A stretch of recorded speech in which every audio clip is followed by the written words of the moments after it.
Magandang araw po sa inyo, Sir Blair. Lalong-lalo na po sa mga giliw ninyong tagapakinig at taga-suporta sa inyong YouTube channel na The Voice Addict at Apong Isaak. Ang kwentong aking ibabahagi ay nangyari taong 1987 dahil sa nakakakilabot na pangyayari sa buhay ng aking ina. Nagpasya si tatay na lumipat sa malayong baryo sa Santa Negra. Maraming beses na kaming nagpalipat-lipat ng tirahan dahil palagi pong hinahabol ng aswang si nanay. Pilit na kinukuha ng aswang ang sanggol na nasa kanyang sinapupunan. Hindi ko po alam kung dahil ba yon sa aking kakambal na ahas o sadyang lapitin lamang po ng mga aswang ang mga buntis na babae. Bata pa lamang po ako noon ay isa na akong ganap na albularyo o manggagamot. May kasanayan na rin po ako sa paggamit ng mga orasyon. Ngunit ang aking kakayahan ay sinubukan ng isang matinding pangyayari nang makaharap ko po ang pinakamalakas na pinuno ng mga aswang na manananggal. At doon nga po nagsimula ang nakakakilabot kong karanasan na hindi ko po makakalimutan. Kilalanin niyo na lamang po ako sa pangalan na Eloy. At ito ang aking kwento. Bilisan niyo sa paglalakad. Nararamdaman ko na para bang merong nakasunod sa atin na nilalang. Bakit po kasi dito po tayo binaba ng tricycle driver na yun, tay? Naglakad po tuloy tayo ni nanay. Baka mahirapan po siya dahil po sa kondisyon niya. Ay nako, hindi ko nga rin alam kung bakit dito tayo binaba ng driver na yun, anak. Abay, sa dinami-rami ng lugar na pwede niyang pagbabaan sa atin, dito pa niya tayo binaba sa kalsadang walang katao-tao. Saan po ba talaga tayo pupunta, tay?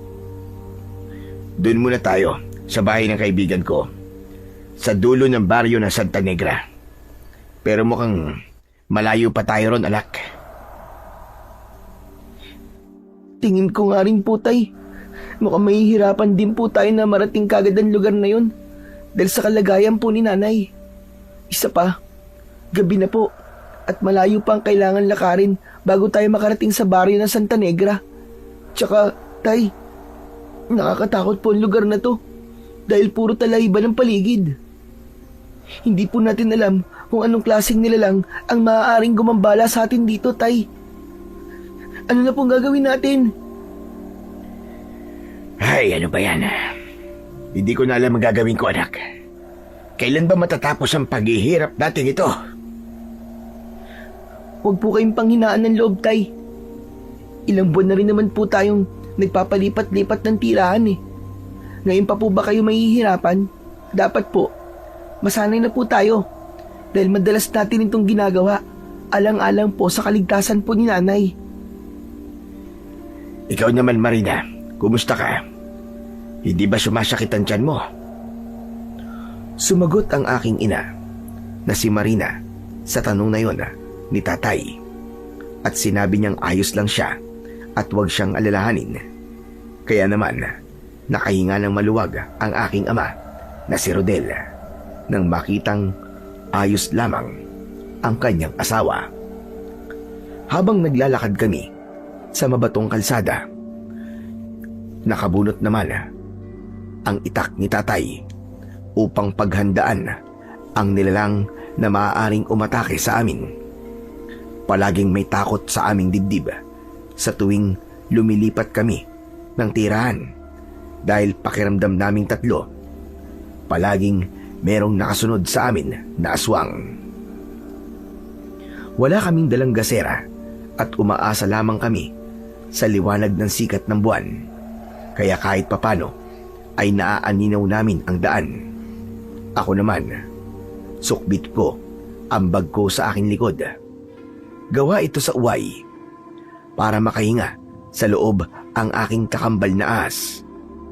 Tama kayo sa inyong narinig.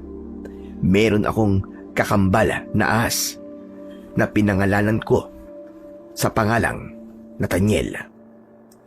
Kasama ko siyang lumabas mula sa sinapupunan ng aking ina at kambal din ang aming pusod na siya ko namang ginagamit na proteksyon kapag ako ay nanggagamot. Maya-maya pa ay saglit kaming tumigil sa paglalakad at inilinga ang aming paningin sa buong paligid. Eloy anak, bantayan mo nanay mo. Nararamdaman ko talaga na mayroon tayong kasama sa lugar na ito. Itinutok ni tatay ang kanyang itak sa paligid at naging mailap ang kanyang mga mata. Ako naman, lumapit ako sa aking ina. Nagbuhos ako ng asin sa paanan niya.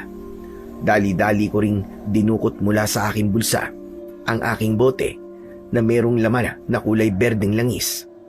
Saka ko yun ipinunas sa tiyan ni nanay. Pagkatapos ay lumapit sa amin si tatay at hinawakan niya ang kamay ng aking ina. Saka kami nagpatuloy sa paglalakad. Kakaibang aswang ang nakasunod sa atin, anak. Kaya maging alisto ka sa paligid. Opo, tay. Nakaanda naman po ako. May dala din po akong asin. Kaya hindi siya basta-bastang makakalapit po kay nanay. Marina, dito ka lang sa gitna namin ni Eloy. Maging alerto ka rin sa paligid mo at protektahan mo ang anak natin. Nakita kong iniyakap ni nanay ang kanyang mga braso sa kanyang tiyan habang bakas sa kanyang muka ang matinding pag-aalala. Ilang saglit lang ang nakalipas, nakarinig ako ng pamilyar na kaluskos mula sa aming likuran. Sabay kaming tatlo na napalingon sa hulihan ng aming daan. Nagkatinginan kaming tatlo at mas nilakihan pa namin ang hakbang ng aming mga paa. Diyos ko, gabayan niyo sana kami. Lalong-lalo na po ang aking asawa. Halata ang panginginig sa katawan ng aking ama at ina dahil sa labis na takot na kanilang nararamdaman. Pakiramdam ko ng mga sandaling yon, hindi na ako humihinga dahil sa pag-aalala. Maya-maya pa ay nagulat kami sa biglang paggalaw ng talayban. Humarang si tatay at doon niya itinutok ang kanyang hawak na matalas na itak. Sino yan? Magpakita ka! Huwag kang sunod na sunod sa amin habang nagtatago ka dyan sa talayban. Magpakita ka! Ngunit walang nagpakita sa amin na nilalang. Muli kaming nakarinig ng kaluskos mula sa kabilang daan. Kasunod ng paggalaw ng talayban. Napatitig kami roon at napansin namin na parabang may tumakbo roon na mabilis. Kaya doon nabaling ang atensyon ng aking ama habang nakatutok pa rin ang kanyang itak. Tuluyan na nga kaming tumigil sa paglalakad at pinakiramdaman namin ang buong paligid hanggang sa lumitaw ang isang anino mula sa talayban. Napaatras kami ng hakbang at mas lalong nagsiksikan sa gitna ng daan. Aswang! May aswang sa ating harapan! Mag-asin anak, ihanda mo para sa oras na magmadali sa pag-atake niya. Sabuyan mo kagad siya ng asin para mapigilan natin siya at hindi agad makalapit sa iyong ina. Tay, natatakot po ako eh. Baka makuha niya po si nanay. Ano pong gagawin natin? Huwag kang matakot anak. Kailangan mo maging matapang para sa iyong ina. Mas lalong itinutok ni tatay ang kanyang itak sa nilalang na nakatayo sa aming harapan. Nakangising lumapit ang nilalang habang tumutulo pa ang malapot nitong laway. Titig na titig siya sa tiyan ng nanay ko. Humarang ako at hinawakan ko ang braso ni nanay. Habang sa kabila ng aking kamay, dakot ko ang maraming asin.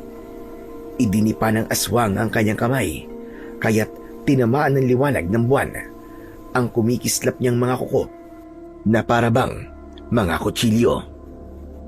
Huwag kang lalapit! Papatayin kita!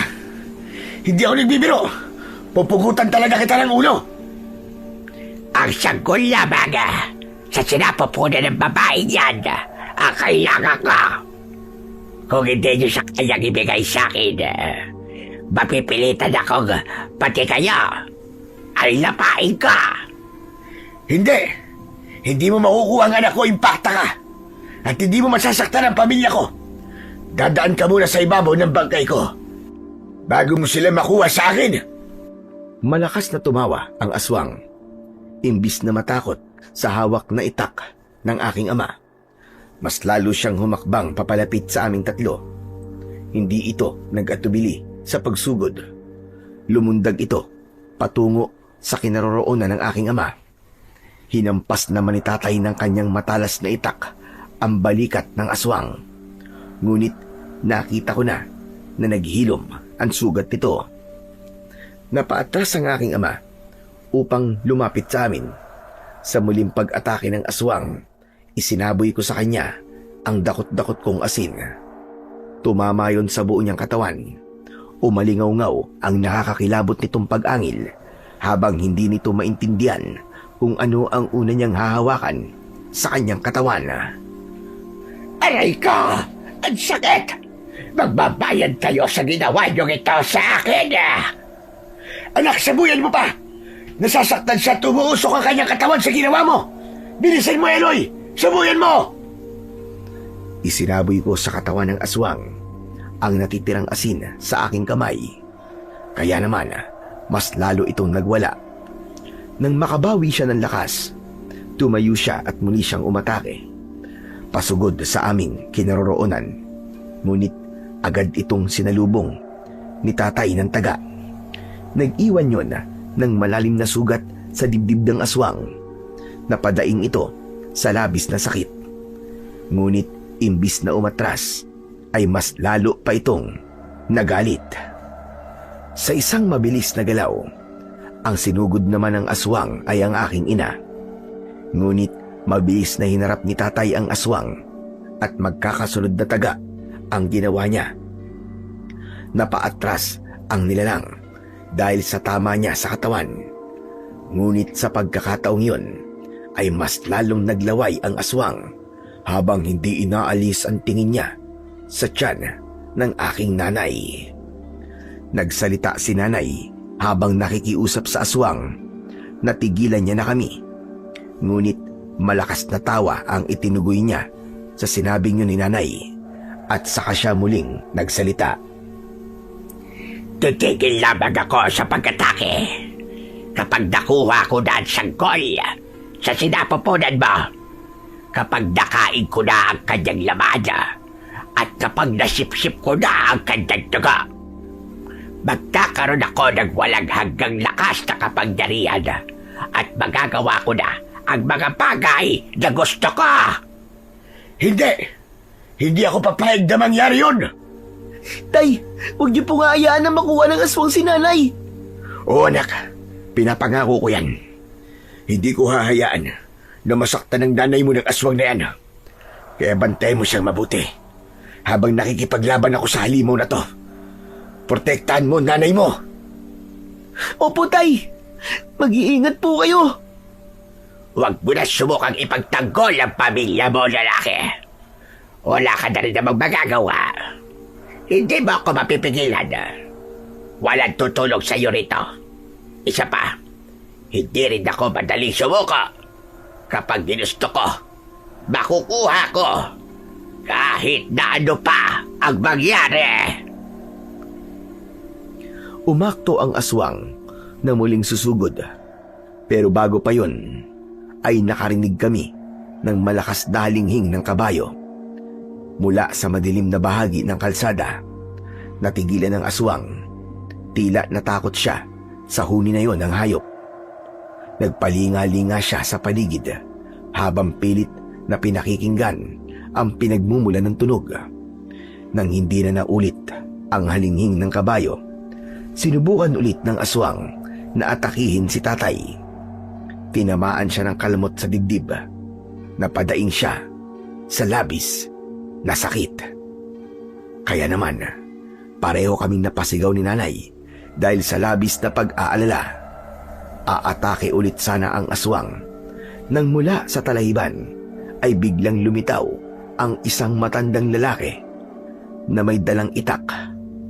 Agad nitong sinunggaban ng taga ang aswang at nagpambuno silang dalawa. Kasunod nun, sinabuyan niya ito ng asin sa katawan. Bigla akong nakaramdam ng tuwa nang makita ang matandang lalaki na mahusay makipaglaban sa aswang. Sa pag-ikot ng matandang lalaki para sipain ang aswang, tinamaan niya ito ng malakas sa dibdib na siyang naging dahilan upang mapabagsak ito sa mabatong kalsada. Mabilis na bumangon ang aswang at muling nagsalita. At sino ka naman na pakialamero ka? Huwag mo akong pakialaman. Hindi ikaw ang pakay ko rito, kundi ang babaeng buntis. Ibigay niyo na lamang siya sa akin nang hindi na kayo madamay sa galit ko. Hindi ako natatakot sa'yo na madamay sa galit mo, hayop ka. At hindi mo rin kailangan na malaman kung sino ako. Ikaw ang binibigyan ko ng pagkakataon ngayon para umalis na sa baryong ito. Dahil kung ipipilit mo na kunin ang sanggol sa sinapupunan ng babaeng ito, ako mismo makakalaban mo at hihilahin ko dila mo hanggang sa lumawit ng tuluyan. Sinasabi ko sa'yo, pagsisisihan mo na nakilala mo ko. Galit na umangil ang aswang at sinugod ng kalmot ang matandang lalaki. Nagpambuno silang dalawa. Walang gustong magpatalo na parabang matagal na silang magkaaway. Sinamantala ko naman ang pagkakataon na makalapit sa kinaroroonan ng aking ama. Inalalayan ko siyang tumayo at inilayo ko siya sa dalawang naglalaban. Bawat pag-atake nila sa isa't isa ay agad nilang naiiwasan. Itinaas ng matandang lalaki ang kanyang itak at mabilis yun na tumama sa balikat ng aswang. Napaatras ang halimaw dahil may naramdaman itong kakaibang sakit mula sa sugat nito. May katas ng luya at bawang ang talim ng aking itak. Kung inaakala mo na mapapagaling mo ang sugat mo, nagkakamali ka, impakta ka. Dahil hindi na yan maghihilom kahit na anong gawin mo. Habang nabubuhay ka, pahihirapan ka na sugat mo at mararanasan mo ang kakaibang sakit na unti-unting bubulok at kakain sa laman mo. Kaya naman, simulan mo ng magdasal kung marunong ka. Bumakas ang takot sa muka ng aswang at hinawakan nito ang nakabuka niyang sugat. Ngunit bago pa ito makapag-isip para tumakas, muling hinataw ng taga ng itak ng matandang lalaki ang balikat ng aswang. Subalit naging maingat na ito. Kasunod ng pag-atras ng aswang mula sa matandang lalaki. Hindi pa tayo tapos. Babalik ako hanggat hindi ko nakukuha ang sanggol. Gaganti ako. Gaganti ako. Lalong-lalo na sa'yo. Pakialamerong matanda. Sa isang iglap ay mabilis na tumakas ang aswang. Nawala ito sa madilim na bahagi ng talayban at hindi namin nalaman kung saan na siya nagpunta. Naiwan kami na bakas ang takot sa muka. Agad ko namang nilapitan ang matandang lalaki para sa kanya ay magpasalamat. Lolo, maraming salamat po sa pagkakaligtas niyo po sa amin. Hulog po kayo ng langit. Hindi po namin malilimutan ang ginawa niyo pong pagtulong sa amin. Walang anuman yun, iyo. Ang mahalaga ay naitaboy ko ang aswang. Siya ang kinatatakutang aswang na matagal nang namiminsala sa mga buntis sa baryong ito. At hanggang ngayon ay hindi pa rin siya nahuhuli dahil talaga namang masyado siyang mailap. Ngayon ko lang din siya nasugatan. Kaya kahit papano ay nakikita ko ng pag-asa na darating ang araw ay mapapatay ko rin ang hayop na yon. Tatang, baka po may alam kayo na bahay na pwede po namin pansamantalang matuluyan. Masyado na po kasing masakit ang sugat ko sa dibdib. Para po akong nangihina. Albularyo po ang aking anak at magagawa niya po akong gamutin. At kailangan lang po namin ay bahay na matutuluyan. Nako, tamang-tama pala. Meron akong bakanting bahay sa gitna ng talayba na to. Huwag kayong mag-alala. Ligtas kayo ron. Dahil marami rin ang bahay na nakatayo roon. O siya, sige na. Tara na. Kailangan na nating umalis sa lugar na ito nang magamot na kagad ang sugat mo. Marami pong salamat, Tatang. Mabuti na lang po at nagkataon na albularyo ang aking anak. At may gagamot po sa sugat ko kahit papano. Inam naman. Hindi ko akalain na sa murang edad ng batang ito ay meron na siyang kakayahan na manggamot. Hindi ko nga rin po inaasahan ang bagay na yun. Dahil hindi naman po ako isang albularyo. Usa lamang po niya yung natutunan sa madalas niyang panonood sa panggagamot ng matanda naming kapitbahay na isa rin pong albularyo. Aba, pambihira siyang bata. Mahusay ang kanyang kakayahan na matandaan ang mga bagay na yon. Hala, sige na. Kailangan na nating umalis sa lugar na ito. Magmadali tayo. Agad kaming sumunod sa matandang lalaki na nakilala namin sa pangalang Lolo Temyong. Halos tumagal ng kalahating oras ang paglalakad namin bago kami nakarating sa kinaroroonan ng sinasabi nitong bahay. Maayos naman ang nadatnan naming kubo. Gawa yun sa pawid at kawayan.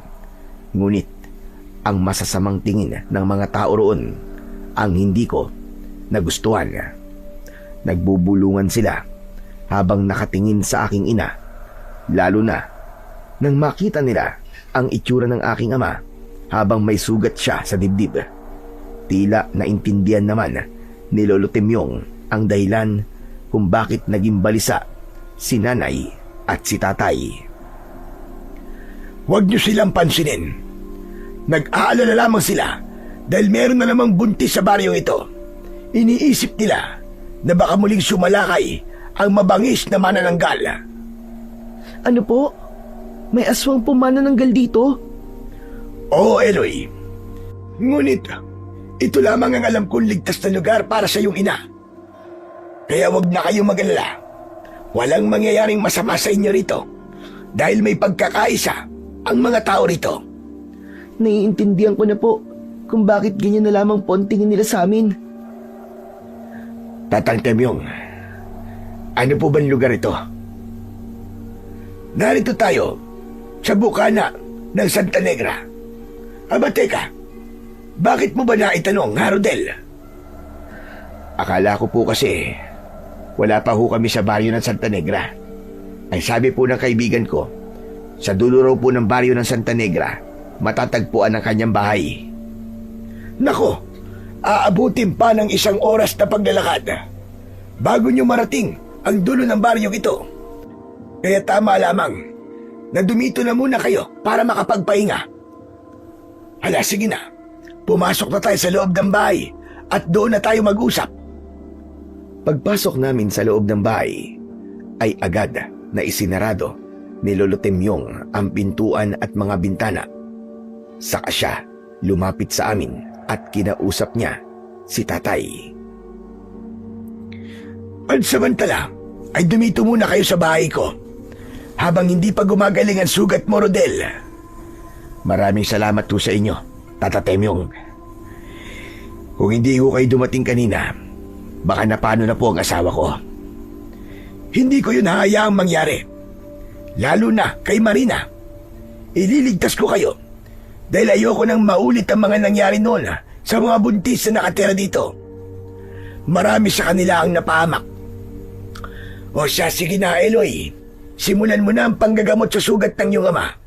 Kailangan ko na rin umalis dahil marami pa akong aasikasuhin sa bahay. Maraming salamat po talaga, Lolo Temyong. Pagkatapos magpaalam ni Lolo Temyong ay agad na siyang lumabas ng bahay. Ibinili niya sa amin na isarang mabuti ang pintuan. Agad ko naman na sinimulan ang panggagamot sa sugat ni tatay. Tinanggal naman ni nanay ang pang-itaas na damit ng aking ama at tumambad sa aming paningin ang 3 sugat niya sa kanyang dibdib mula sa kalmot ng aswang. Si nanay naman ay hindi maiwasan ang hindi mapaiyak habang ginagamot ko si tatay. Palagi na lamang daw nasusugatan si tatay sa tuwing ipinagtatanggol siya nito. Dahil doon, malungkot na nagsalita ang aking ama at bakas din sa kanyang muka ang matinding pag-aalala para kay nanay. Marina naman, huwag ka nang umiyak. Natural na ipagtanggol kita dahil asawa kita. Mahal kita, Marina. Kaya sana naman, huwag kang panghinaan ng loob. Isipin mo, ang anak natin sa iyong sinapupunan. Masama sa iyo ang palagi na lamang nalulungkot. Pasasaan pa at makakaraos din tayo. May awa ang Diyos.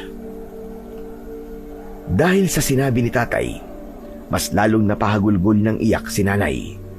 Para bang may maso na pumupukpok sa aking dibdib habang nakikita kong nahihirapan ang aking mga magulang. Ipinagdasal ko na lang na sana ay palagi kaming gabayan ng Panginoon at palaging iiwas sa lahat ng uri ng kapamakan. Maya-maya pa ay muling nagsalita si tatay at sa pagkakataong yun ay kalmado na rin si nanay. Eloy, sige na. Samahan mo na nanay mo sa magiging silid namin at magbabantay muna ako rito sa sala. Agad kong inihatid si nanay sa kanyang silid. Pagkatapos ay inihanda ko ang mga gagamitin ko sa paglalagay ng proteksyon sa loob ng bahay. Nadatnan ko naman na malalim ang iniisip ni tatay habang nakaupo siya sa bangko na gawa sa kawayan. Tay, bakit po? Parang ang lalim po ng iniisip niyo ah. Nag-aalala lamang ako sa nanay mo, anak. Hindi lang naman ito ang unang beses na nangyari sa amin to.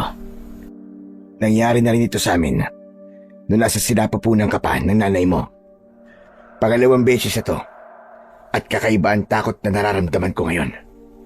Para bang sadyang nanganganib ang buhay ng nanay mo sa tuwing nagbubuntis siya. Kung nagawa niyo pong mailigtas si nanay noon, tay, bakit nag-aalala po kayo ngayon? Hindi na po malalagay sa panganib ang buhay ni nanay dahil 2 na po tayo magtatanggol sa kanya. Pasensya ka na sa akin, anak. Hindi ko dapat nararamdaman ang bagay nito. Hindi dapat ako panghinaan ng loob. Wala po kayong dapat na ihingi ng pasensya, tay. Dahil nakita ko naman po ang pagsisikap nyo para mailigtas po si nanay. Ang ipinagtataka ko lamang po, bakit po ba palaging hinahabol ng aswang si nanay? Kahit saan po tayo magpunta, tay, palagi po may nakasunod po sa atin na masasamang nilalang. At nangyari po yun, simula po na magbuntis si nanay sa pangalawa kong kapatid. Siguro, anak, ay may kaugnayan ito sa nakaraan ng iyong ina. Nakaraan na ano po, tay? Nakaraan, tungkol sa nangyari kay Marina nung dalaga pa siya. Minsan na siyang minahal ng isang tikbalang. Kaya iniisip ko na baka dahil doon, kaya nangyayari ito sa kanya. Kanina, narinig ko na naman ang huni ng kabayo habang inaatake tayo ng aswang. Alam kong hindi yun huni ng isang ordinaryong kabayo, kundi huni yun ng isang tikbalang. Kung ganun, tay, ang ibig niyo pong sabihin palagi po tayong sinusundan ng tikbalang at palagi po siyang nakabantay kay nanay. Tama ka, anak. Yun talaga ang kutob ko Dahil narinig ko na rin yun dati nung buntis pa nanay mo sa'yo.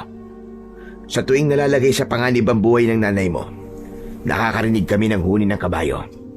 Kaya malakas ang kutob ko na narito rin ang tikbalang. Hindi ko lang alam kung ano ang tunay niyang motibo at kung bakit hanggang ngayon ay palagi pa rin siyang nakasubaybay sa iyong ina. Nanlaki ang aking mga mata nang marinig ko ang mga sinabi ni tatay.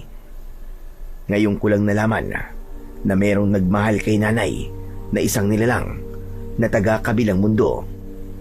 Bigla kong kinilabutan at nagkaroon ng interes na malaman ang tungkol sa tikbalang. Kaya naman, naupo ako sa tabi ni tatay at nakinig pa sa kanyang kwento. Tinanggihan ni Marina ang pag-ibig na inaalok ng tikbalang sa kanya. Hindi niya yung matanggap, anak. At ayon sa kwento ng iyong nanay, narinig niya na isinumpa siya ng tikbalang na magkakaroon siya ng anak na may kambal na ahas.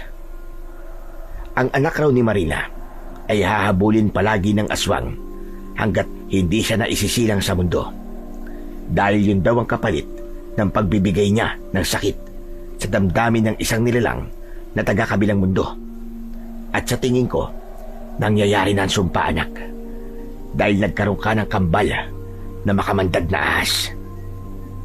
Sinasabi niyo po bang baka may kambal din po na ahas ang kapatid ko sa sinapupunan po ni nanay? Oo, anak. At yun ang dahilan kung bakit tinahabol siya ng mga aswang. Natatandaan ko na ang nilalang na umatake sa atin kanina ay siya rin ang aswang na umatake noon kay Marina. Ang hindi ko lang maintindihan ay kung bakit palagi niya tayong nasusundan. Nahulog din ako sa malalim na pag-iisip nang marinig ko ang sinabing yun ni tatay. Bumundol ang kaba sa aking dibdib dahil sa kakaibang takot na nakita kong bumakas sa muka ng aking ama. Maya-maya pa ay biglang gumalaw ang kakambal kong ahas mula sa loob ng aking bag. Kaya naman, kinuha ko yun at binuksan ng takip. Inilabas ko si Nathaniel. Saka ko siya pinagapang sa aking kamay at braso. Narinig mo rin ba yun ha, Nathaniel? Nasa panganib ang buhay ng nanay natin. Kaya tulungan mo ako ha. Tulungan mo akong protektahan si nanay. Madalas kong kausapin ang kakambal kong ahas sa tuwing nakakaramdam ako ng pag-aalala. Napansin ko naman na titig si tatay sa aking kakambal. Hindi kaya si Nathaniel ang may dalang kamalasan sa buhay natin, anak? Napatayo ako sa aking narinig. Hindi ako makapaniwalang nasabi yun ni tatay. Saka ko tinakluban ng aking palad ang ulo ng ahas. Tay, ano po ba sinasabi nyo? Hindi po nagdadala ng kamalasan ng kapatid ko. Anak nyo rin po ang ahas na to. Bakit po kayo nagsasalita ng ganyan sa kakambal ko? Alam niyo naman po na may kakayahan si Nathaniel na maintindihan kung ano ang sinasabi natin sa kanya. Pasensya ka na, anak. Pasensya na rin sa'yo, Nathaniel. Hindi ko sinasadya ang aking mga nasabi. Saka ko lamang inalis ang aking palad sa ulo ng kambal kong ahas at napansin ko na meron siyang bagong palit na kaliskis o nagluno na naman siya ng kanyang balat. Kinuha ko yun at isinilid sa aking bulsa. Yung kasi ang madalas kong ginagamit sa panggagamot sa mga nagiging pasyente ko na buntis. O sige na, anak. Matulog na kayo ni Nathaniel. Kalimutan niyo na ang mga nasabi ko. Ako na ang bahalang magbantay dito sa sala. Pagkasabi ni tatay, ay agad na akong tumalikod sa kanya. Pagpasok ko sa kwarto, inilapag ko ang ahas sa katre. Saka ako nahiga sa kanyang tabi. Napatitig ako sa mukha niya habang nakatingin din siya sa akin. Nathaniel, alam ko narinig mo ang sinabi ni tatay kanina. Ikaw na ang balang magpasensya sa ama natin ha. Sige na, matutulog na ako. At wag na wag kang aalis sa tabi ko ha. Hindi natin kabisado ang lugar na to. Baka mawala ka at mapahiwalay sa amin. Agad kong ipinikit ang aking mga mata. Dala ng labis na pagod, agad akong nakatulog. Kinabukasan ay narinig ko ang mga tao na nagkakagulo sa labas ng bahay. Napabalikwas ako ng bangon at pinakinggang mabuti ang boses ng mga taong nag-uusap. Maya-maya pa ay pumasok sa silid ko si tatay. Kasama niya si Lolo Temyong. Anak, maraming tao sa labas. Gusto raw nilang magpagamot sa'yo. Nalaman nila mula kay Tatay Temyong na isa kang albularyo. Pasensya ka na, Eloy, ah. Nakita ko kasi ang babaeng buntis kanina habang namimilipit siya sa lapis na sakit. Hindi ko naman siya matiis at naalala ko na marunong ka nga palang manggamot ng mga buntis. Tingin ko kasi ay inaaswang siya. Napatingin ako kay tatay. Tumango siya bilang pagsang-ayon na gamutin ko ang babae. Bumaba ako ng katre at lumabas ako ng silid. Kasunod ko ang aking ama, kasama si Lolo Temyong. Nadatnan ko na nakaupo sa bangkong kawayan si nanay. Katabi niya ang babaeng buntis habang namimilipit pa rin ito sa labis na sakit.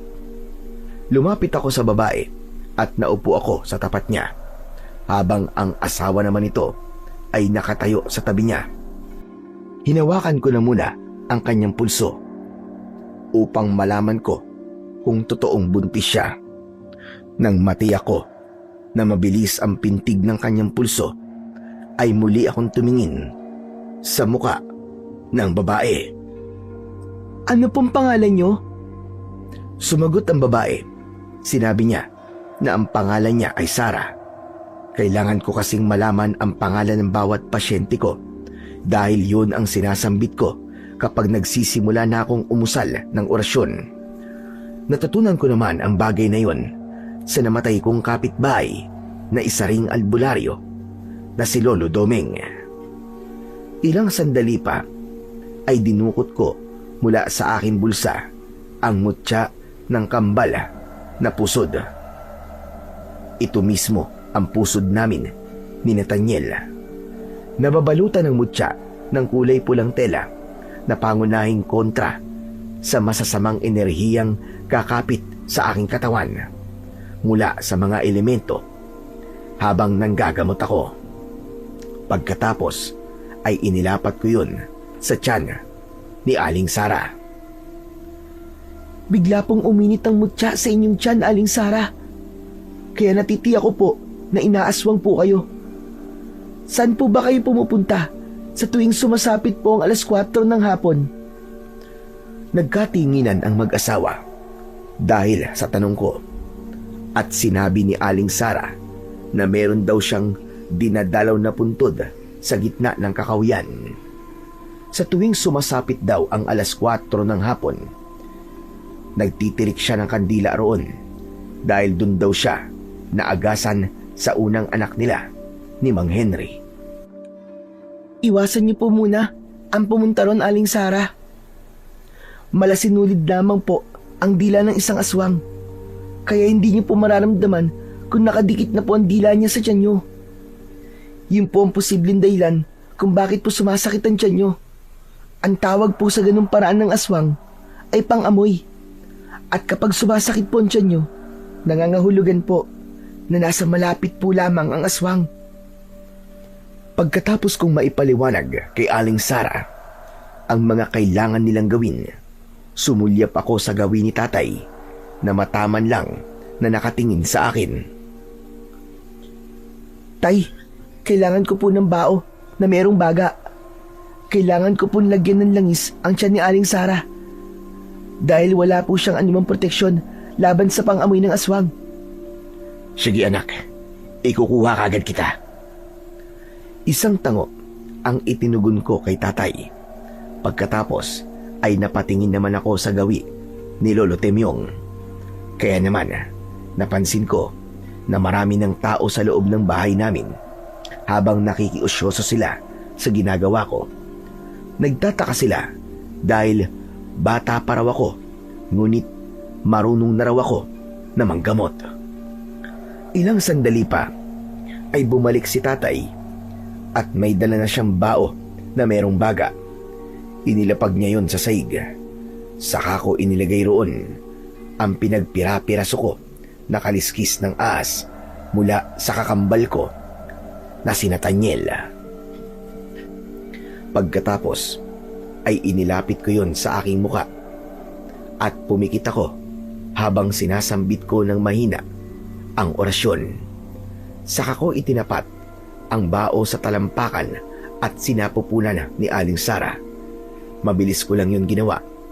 Nang matapos ako sa pagpapakalat ng usok sa paligid ni Aling Sara, kumuha naman ako ng langis mula sa aking garapon at uling mula sa nasunog na kaliskis ng ahas.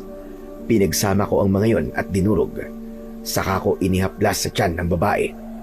Pagkalipas lamang ng 5 minuto, gulat na gulat si Aling Sara nang biglang nawala ang pananakit ng kanyang tiyan. Salamat naman po, Aling Sara, at guminhawa na po ang inyong pakiramdam. Isa pa, kailangan palagi po kayo may proteksyon sa inyong tiyan. Teka, sandali lang po ah. May bawang po ba kayo sa loob ng bahay nyo? Tumango si Aling Sara at sinabi niyang marami siyang bawang sa bahay nila. Kailangan nyo po na magtali po ng bawang sa inyong sikmura upang maitaboy ang pang-amoy ng aswang, kagaya po ng ginagawa ni nanay. Ipinakita ni nanay ang kanyang pangontra na bawang kay Aling Sara at sinabi nito na gagawin niya ang lahat ng mga ipinag-uutos ko. Pagkatapos namin mag-usap at magamot si Aling Sara, isinukbit ko sa aking balikat ang aking bag. Sumama ako sa mag-asawa papunta sa kanilang bahay para naman maisagawa ko ang paglalagay ng pangontra sa paligid ng kanilang tahanan.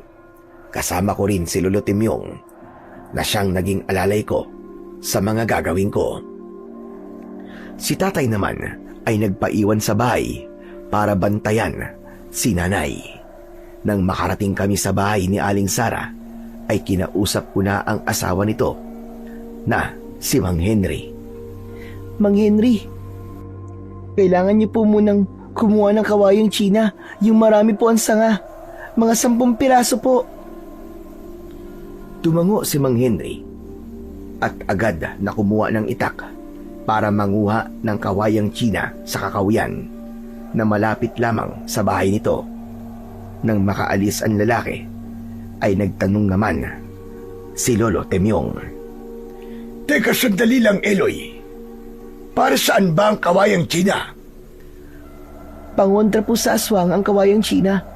Ilalagay po ang mga yon sa bubong ng bahay ni Aling Sara upang hindi po mabungkal ng aswang ang bubong nila. Ang 5 piraso naman po na matitira ay sa paligid po ng bahay ni Aling Sara. Sa ganung paraan po, hindi po basta-basta makakalapit ang aswang.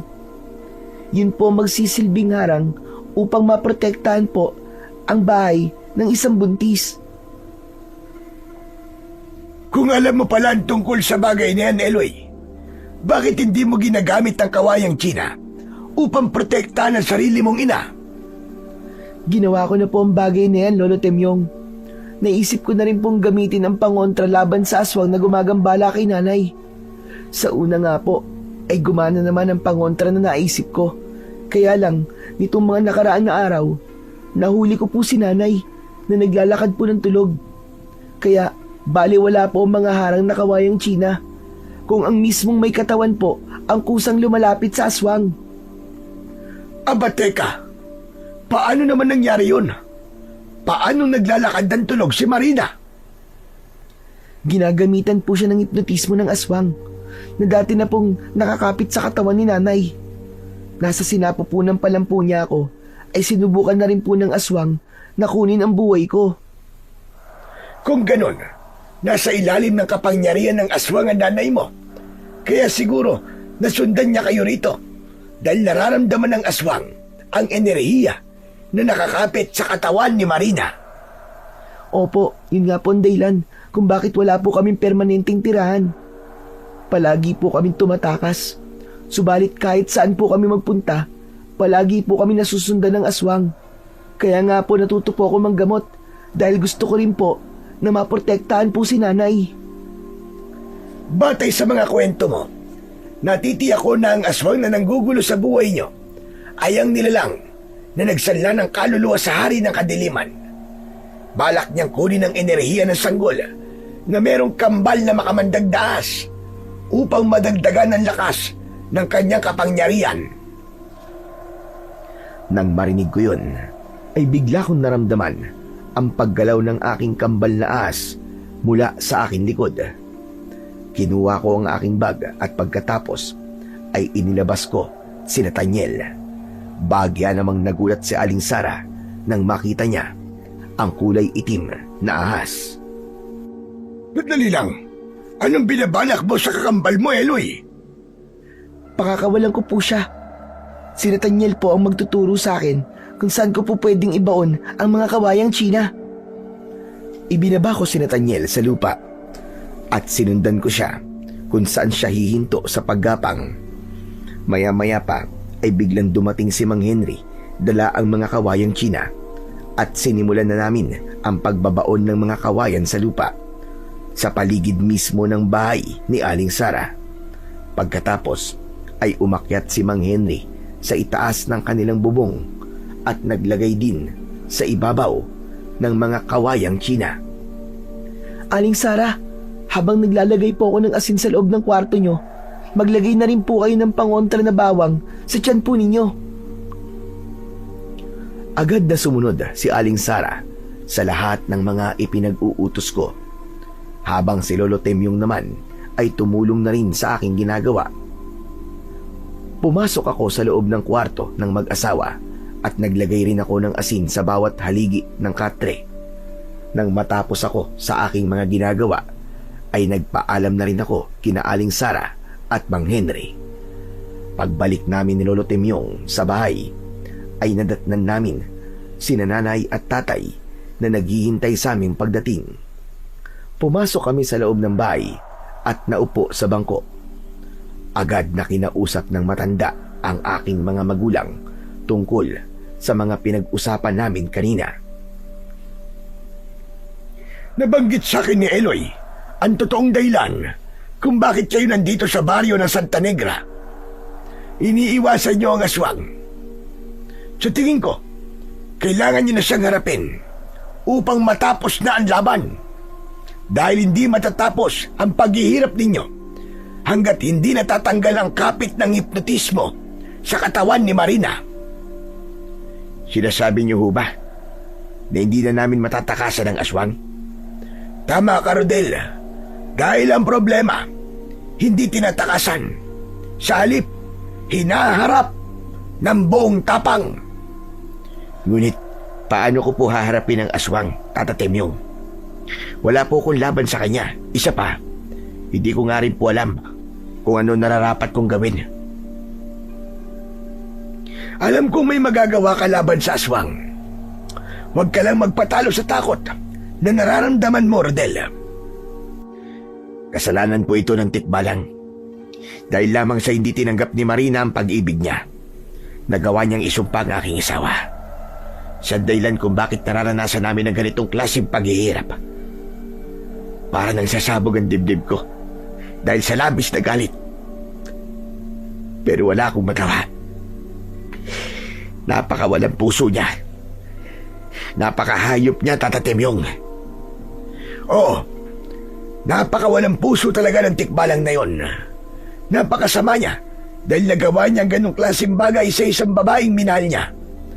Masyado sigurong nangangad ang Tikbalang. Namamahalin din siya ng isang tao na kagaya ni Marina, na kahit magkaiba sila ng mundo, ay mapapatunayan niya sa kanyang sarili na ang pag-ibig ay walang pinipili.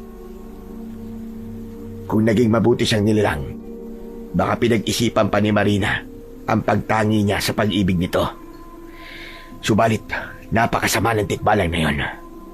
Kaya nararapat lamang na hindi siya makatagpo ng taong magmamahal sa kanya ng totoo. Alam ko Kahit hindi sabihin sa akin ni Marina, nararamdaman ko ang paghihirap ng kanyang kalooban dahil sa sumpa na yon ng tikbalang.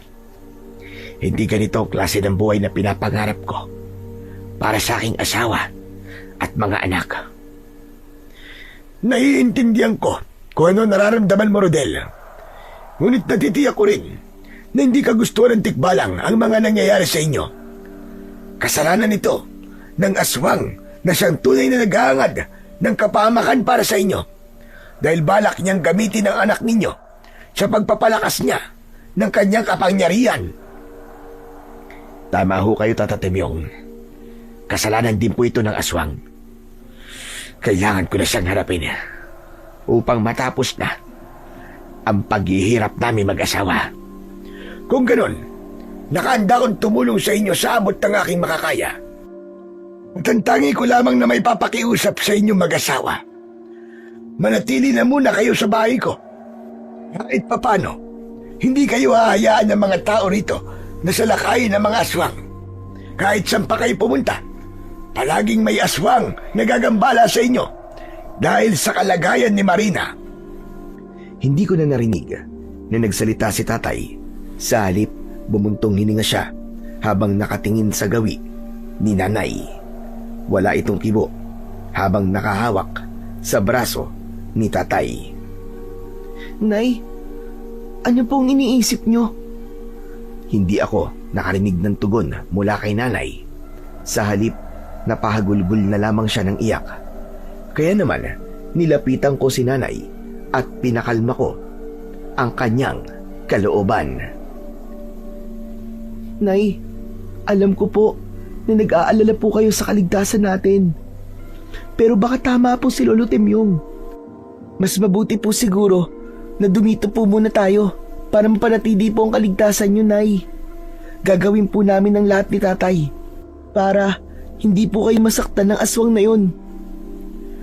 Kung may kakayahan ng aswang na tawagin si Marina, kailangan natin siyang bantayan sa kanyang silid upang hindi siya makalabas ng bahay habang siya ay natutulog. Kapag napatay niyo ang aswang, saka lang din mawawala ang kapit ng hipnotismo sa kanyang katawan. Naisip ko na rin po ang bagay na yan, Tata Temyong. Yan lamang po nag-iisang paraan upang hindi matawag ng aswang si Marina. Gawin mo pa rin, Eloy, ang paraan mo para maprotekta ng nanay mo. Opo, Lolo Temyong. Kung ganon, gagawin na ulit namin ni Eloy ang paglalagay ng mga pangontra sa paligid ng bahay. Tama ka dyan, Rodel. Gawin niyo kung ano ang nararapat.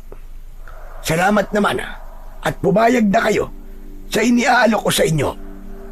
Handa na rin po ako manggamot bukas, Lolo Temyong, upang mabawasan po ang maaaring mabiktima ng aswang. Uunahin ko lamang po ang paglalagay ng mga pangontra sa paligid ng aming bahay. O siya, sige na. At ako'y aalis na. Bukas na lamang tayo magkita. Hihingi na rin ako ng tulong sa mga taga rito upang mapabilis ang paglalagay ninyo ng mga pangontra sa paligid ng inyong bahay. Maraming salamat po ulit sa tulong nyo, Tata Temyong. Wala yon. Ang mahalaga, masigurado ang kaligtasan ni Marina hanggang sa makapanganak siya. Pagpasensyaan nyo na rin ang nadala kong bigas para sa inyo. Konti lang kasi naging kaparte ko sa palay nitong nakaraan na anihan. O bueno, Rodel, ako ay tutuloy na. Inihatid na ni tatay si Lolo Temyong hanggang sa labas ng balkonay at naiwan kami ni nanay na tahimik na nakahabol lang ng tingin sa matanda. Masasabi ko ng mga sandaling yon na maswerte kami dahil nakilala namin si Lolo Temyong. Kung hindi dahil sa kanya, baka kung ano na ang nangyari sa amin na masama. Lumipas ang ilang araw, ay tuluyan na kaming nanatili sa bahay ni Lolo Temyong. Kumalat din sa buong baryo ng Santa Negra ang kakayahan ko sa panggagamot. Marami na ang mga buntis na lumalapit sa akin para humingi ng pangontra laban sa aswang.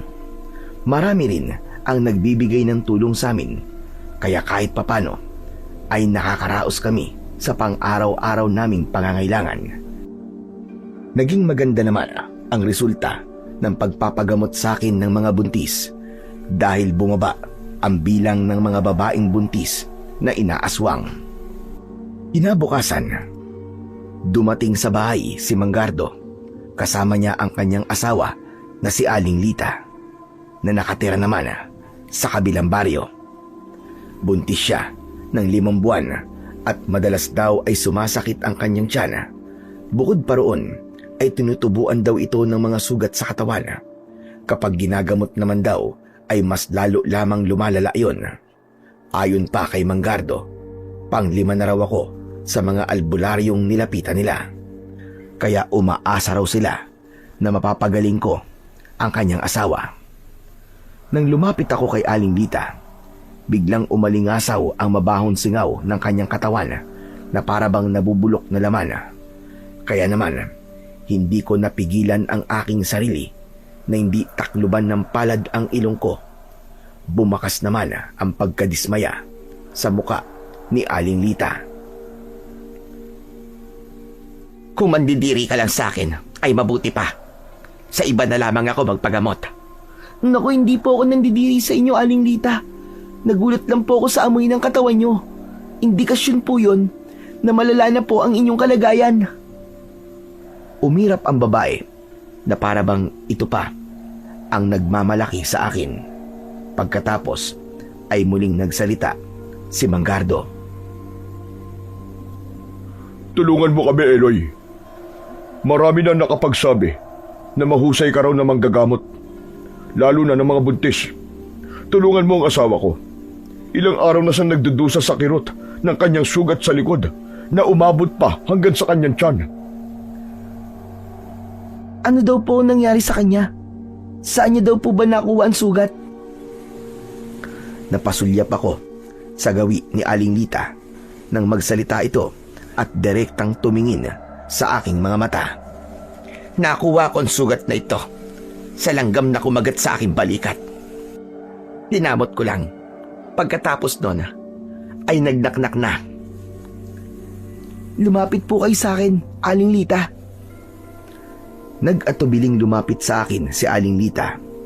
Hinawakan ko ang kanyang braso. Kinapa ko ang kanyang pulso at mabilis naman ang pagpintig nun. Inilabas ko ang mutya ng kambal na pusod, saka idinikit ko sa kanyang tiyan. Naramdaman ko kagad ang pag-iinit ng mutya. Naging balisa rin si Nathaniel sa loob ng bag na nakasukbit sa aking balikat. Kaya natiyak ko na inaaswang ang babae. Manggardo, inaaswang po si Aling Lita. Kailangan po natin pumunta sa bahay nyo para maglagay po ng mga pangontra. Pero bago po yun, kailangan ko po makita ang sugat ni Aling Lita sa kanyang katawan. Naku, ayoko. Nakakahiya. Hindi ako komportable. Bigyan mo na lang ako ng gamot sa aking sugat at ako na mismo ang gagamot sa sarili ko. Dahil sa sinabi na yon ni Aling Lita, hindi nakatiis si tatay na hindi sumali sa aming usapan. Makasingit na nga. Paano malalaman ng aking anak ang sakit mo kung ayaw mo naman na ipakita ang sugat mo sa kanya? Huwag na lang niya akong gamutin. Bigyan na lamang niya ako ng pangontra sa aswang. Mahal ko, hindi pwedeng gusto mo mangyari. Kailangan magamot yan bago pa lumala. Isa pa, kaya tayo nandito dahil gusto mo na matanggal ang pananakit ng sugat mo, hindi ba? Wala naman po sigurong masama kung makikita ko po ang sugat nyo, Aling Lita. Ay nako, sige na nga. Saan ba ako pwedeng maghubad? Naramdaman ko ang pagkairita sa boses ni Aling Lita. Ngunit mas pinili kong maging kalmado habang ang kakambal ko naman ay panay ang galaw sa loob ng bag ko. Kaya nag-aalala akong napatingin kay tatay at agad naman niyang naintindihan ang ibig kong sabihin. Akin ang bag mo, anak. Sige na. Samahan mo na si Lita sa loob ng kwarto. Agad akong tumayo para samahan si Aling Lita kasama si Manggardo at siya ang naghubad ng damit ng kanyang asawa. Kahit papano ay biglang nawala ang kaba sa aking dibdib. Iba kasi ang nararamdaman kong bigat ng presensya mula kay Aling Lita. Para bang kasing bigat ng nararamdaman kong enerhiya mula kay nanay. Sigurado kong malakas na aswang ang gumagambala kay Aling Lita. Nang matanggal ang pang-itaas nitong damit, tumambad sa aking paningin ang maraming sugat na kumalat sa kanyang likod hanggang sa kanyang tagiliran. Maumbok ang kanyang tiyan, ngunit kulay ubi na yun. Hindi yun normal na kulay ng tiyan ng isang buntis. Maging si Manggardo ay nagulat rin sa itsura ng kanyang asawa. Diyos ko, Lita. Ano nangyari sa katawan mo? Bakit ako tinatanong mo? Tanungin mo ang batang yan. Kaya nga ako nagpapagamot dahil hindi ko alam kung ano nangyayari sa katawan ko. May malakas po na aswang na umaaligid po sa inyo, Aling Lita. Kailangan po nating gamutin ang mga sugat nyo. Magbihis na po kayo at gagawa lamang po ako ng gamot para sa inyo. Nauna akong lumabas sa kwarto at agad kong ipinaalam kay tatay ang mga kailangan kong sangkap sa paggawa ng gamot. Isa-isang inihanda yun ni tatay. Kaya nang makumpleto na ang mga sangkap, sinimulan kong magpausok gamit ang kaliskis ng aking kambal na ahas. Pinapanood lamang ni Aling Lita ang ginagawa ko. Pagkatapos, gumawa ako ng langis na inilagay ko naman sa bote ng mansanilya at inabot ko yun kay Aling Lita. Ipatak niyo po yan sa inyong sugat para matuyo po at hindi na po magnaknak. Mapipigilan po niyan ang pagkalat ng sugat. Mababawasan din po ang pananakit. Halina po, sasamahan ko po kayo sa bahay niyo upang maglagay po ng mga pangontra sa paligid ng kubo niyo. Kayo naman po, Manggardo, kailangan niyo pong ihanda ang 10 piraso ng kawayang Tsina na ibabakod ko po sa bahay niyo. Agad na tumalima si Manggardo. Sinamahan niya kami sa bahay niya. Kasama ko rin si tatay. Dala niya ang aking bag. Pagkalipas ng ilang minutong paglalakad, narating namin ang bahay ni Manggardo at Aling Lita. Maaliwalas naman ang paligid at wala akong nararamdamang mabigat na enerhiya mula sa kanilang bahay. Nang makumpleto ni Manggardo ang mga kakailanganin ko, si Nathaniel naman ang hinayaan kong magturo sa akin kung saan ko maaaring ibaon ang mga kawayang Tsina. Nang matapos ako sa aking ginagawa, bigla akong nakaramdam ng panghihina. Anak, bakit? Ano nangyayari sa'yo? Bigla po kasi ako nanghina, tay. Iuwi niyo na po si Eloy. Kami na ang bahala na maglagay ng pangontra sa bahay namin. Naituro naman niya na maayos kung ano mga dapat namin gawin. Medyo napagod yata siya sa panggagamot sa akin. O Lita, kayo na muna ang bahala at iuwi ko muna si Eloy. Halika na, anak. Kailangan na nating umuwi para makapagpahinga ka na. Ibinalik ni tatay si Nathaniel sa dala niyang bag. Saka nagpaalam kami sa mag-asawa at inalalayan ako ni tatay pabalik sa bahay. Pagkarating namin sa bahay, ay agad ako nagpahinga sa loob ng aking silid. Dahil sa labis na panghihina ng aking katawan, agad akong nakatulog. Naalimpungatan ako nang makarinig ako ng malakas na pagaspas ng pakpak mula sa impapawid. Napabalikwas ako ng bangon. Kasunod nun ay narinig ko ang malakas na pag-angil ng aswang mula sa ibabaw ng aming bubong. Kasabay ng malakas na sigaw ni nanay dahil sa takot. Tay, nay, ano po nangyayari sa inyo dyan? Anak, diyan ka lang sa loob ng silid mo. Huwag ka munang lalabas. Binubutas ng aswang ang bubong natin. Hindi gumagala sa kanyang pangontra na inilagay natin sa bubong. Kaya nasa panganib tayo, anak.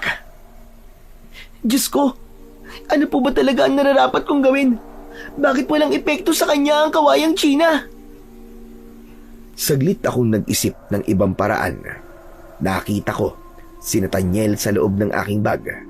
Kinuha ko siya at pinalandas ko siya sa aking braso. Nathaniel, kailangan ko ang tulong mo, kakambal ko. Protektahan mo si nanay. Tuklawin mo ang aswang na sumisira sa bubong natin.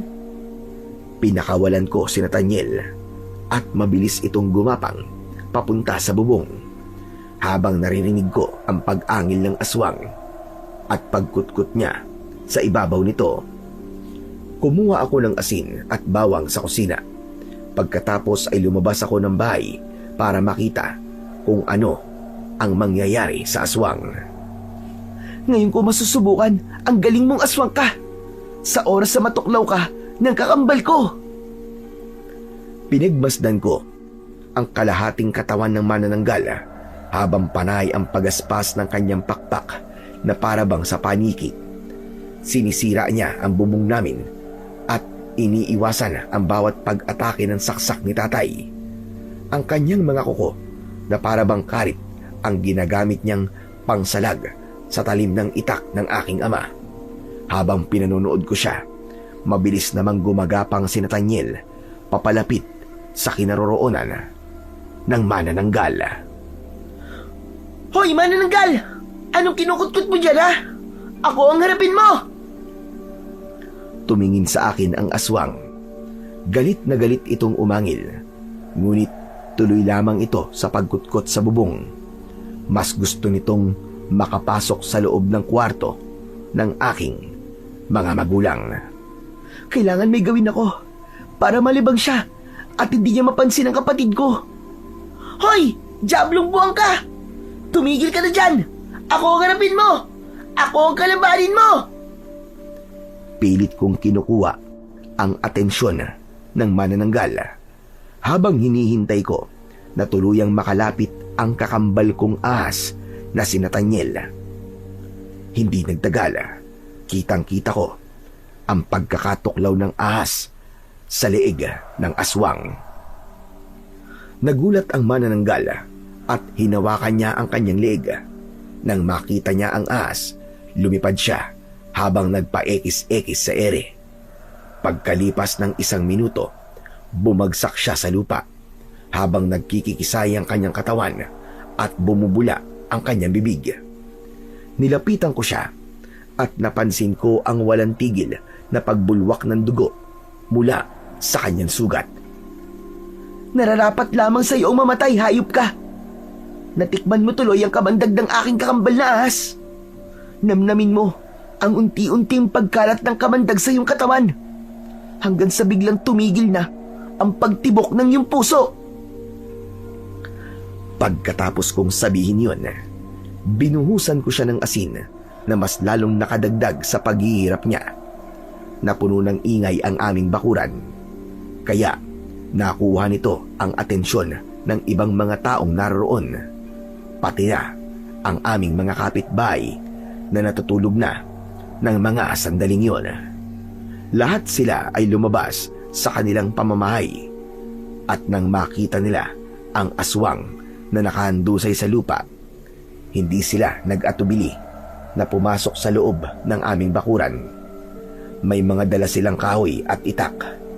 Pinagtulungan nilang patayin ang manananggal.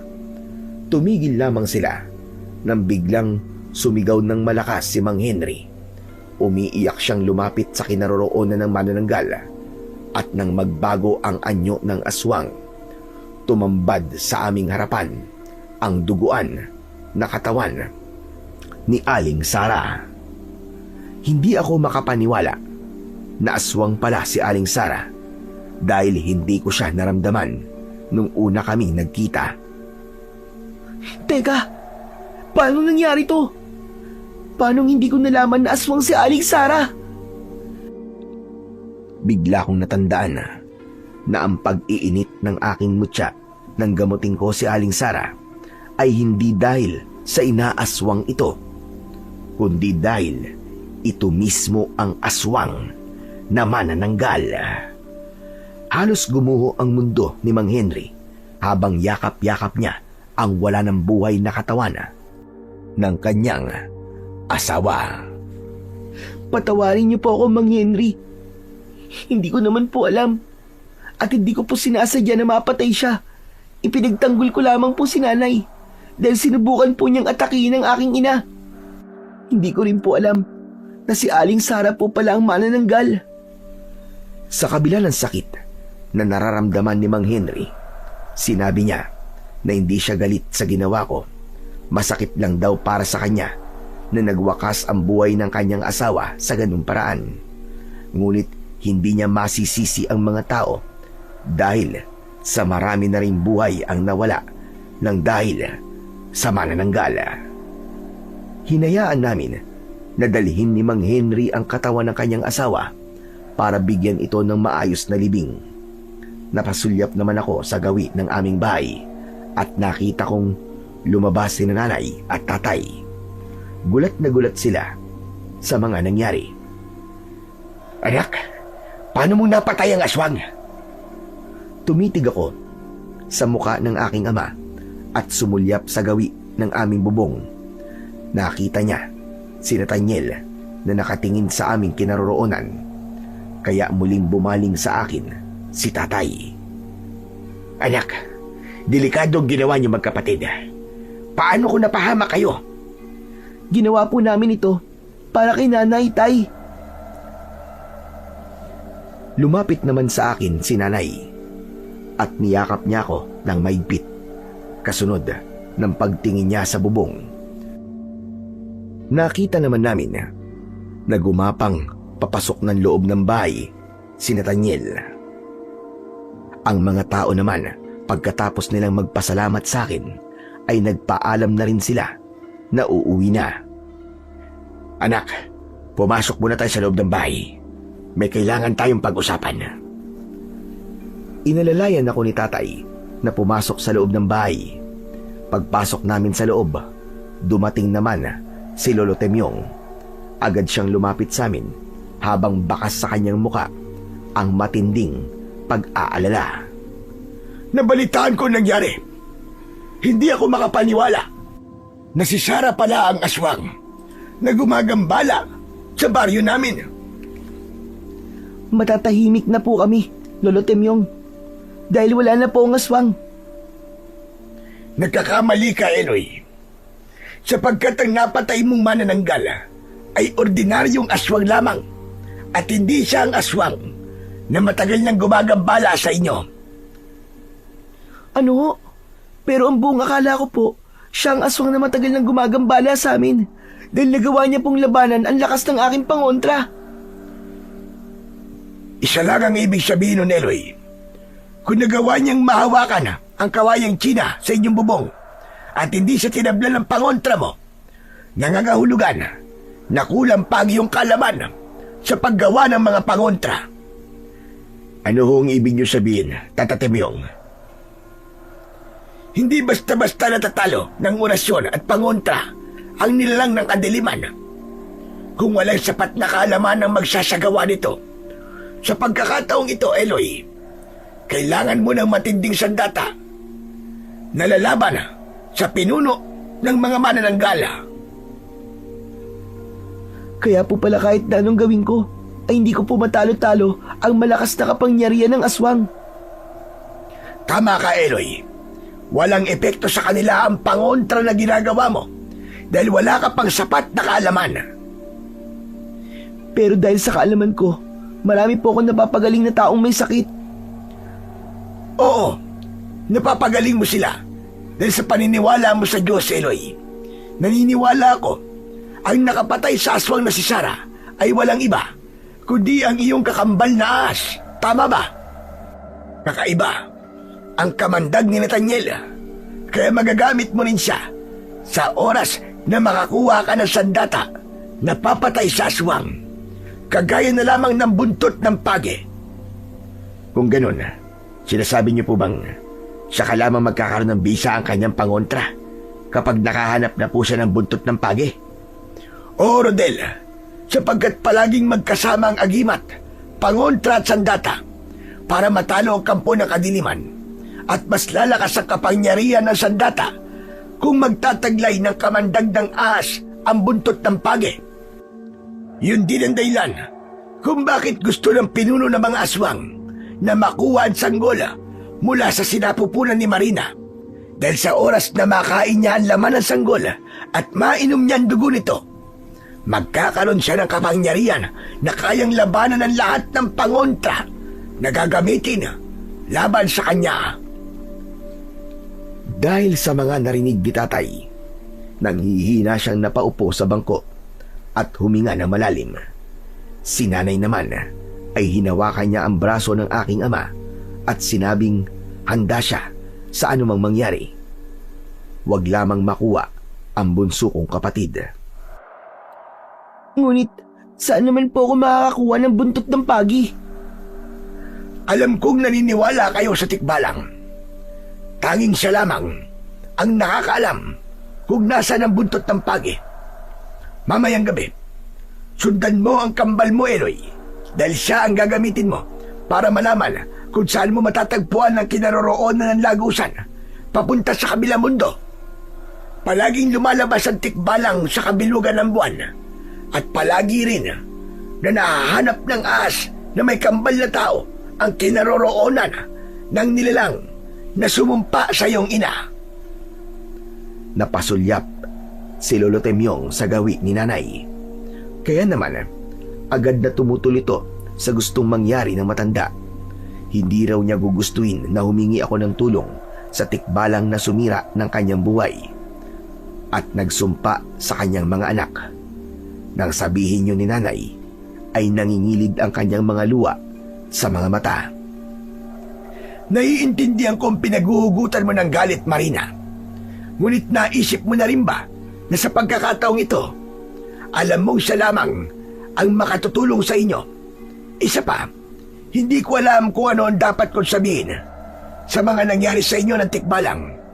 Ngunit malakas ang kutob kong nagsisisi na siya sa kanyang ginawa. Nakwento na sa akin ni Eloy na sa tuwing nalalagay kayo sa panganib, palagi kayo nakakarinig ng huni ng kabayo. Siya ang tikbalang na pumoprotekta sa inyo.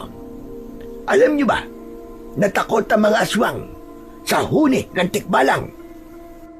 Hindi po namin alam na takot ang aswang sa huni ng tikbalang. Ngunit hindi rin po namin alam kung ano ang sasabihin namin sa mga narinig namin mula sa inyo.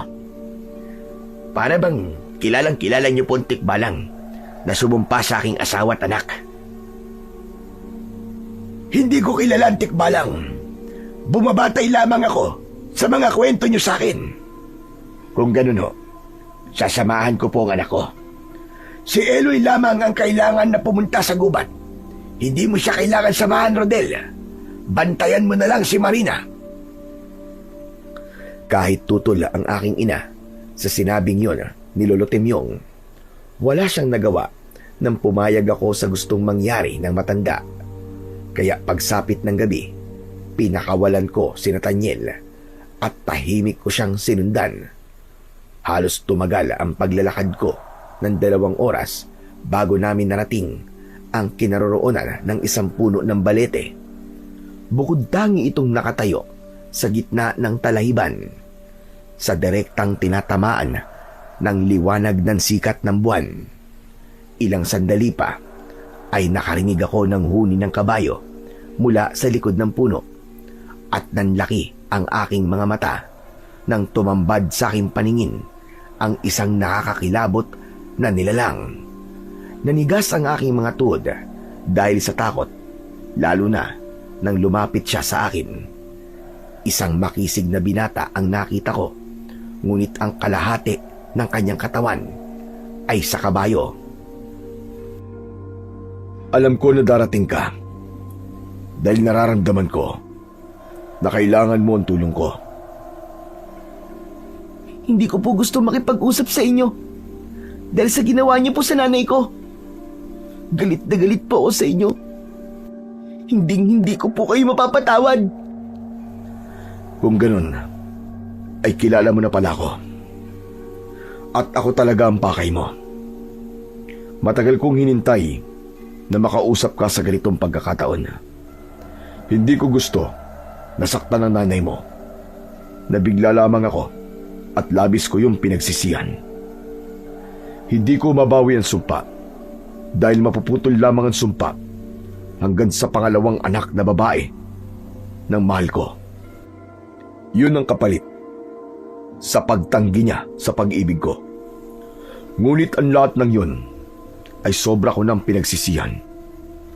Kaya nakahanda kong protektahan siya kahit na anong mangyari. Protektahan? Inilagay niyo nga po siya sa panganib eh.